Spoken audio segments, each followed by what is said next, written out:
Kırım Tatarı 1,5 asırdan beri ağladı, bağırdı, feryat etti, imdat istedi, her kapıga müracaat etti. Fakat onun gözyaşları görülmedi, onun feryatları eşitilmedi, onun istimdatkar sayfalarına yani bağırganlara kulak verilmedi.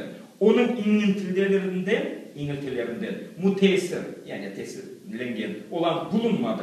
Müracaat etken kapılarından kovuldu.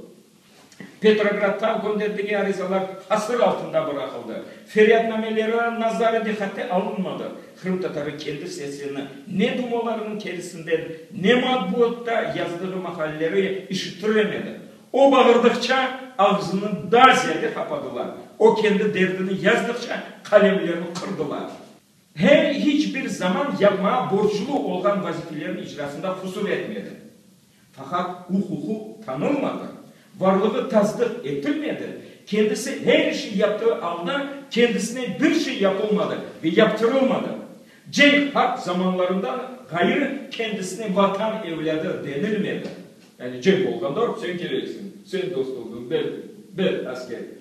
Başka vakitlarda insana da gerekli geleceğiz. Onun vatan evladı Rusya grajdanı olduğu yalnız cenk meydanlarında, top ateşleri altında okoplar içinde anıldı. Okoplar içinde anıldı. Marif vergisi verdi. Fakat kendisine, milletine, dinine muvafık mektepler açılmadı. Kendi mektep açtı, kapattılar. Muallimler yetiştirdi, nef olundular. Muharrirler meydana getirdi, zindanlara, menfaalara atıldılar. Kitaplar yazdı, basılmasına sansürler müsaade etmedi. Ana dilinde okumak, kendi edebiyatını öğrenmek, kendi tarihini bilmek istedi. Tatar Rusya'dan ayrılmak istedi diye karşısına çıkıldı.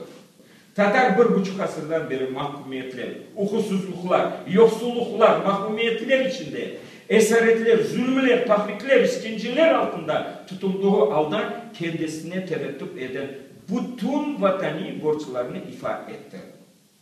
Vatani borçlar. Umum vatandaşlarıyla hoş geçindi. Bana bu bekmeyi. Umum vatandaşlarıyla hoş geçindi. Herkesin, her milletin hukukunu, şahsına hürmet etti. Fakat kendisi hiç hürmet görmedi.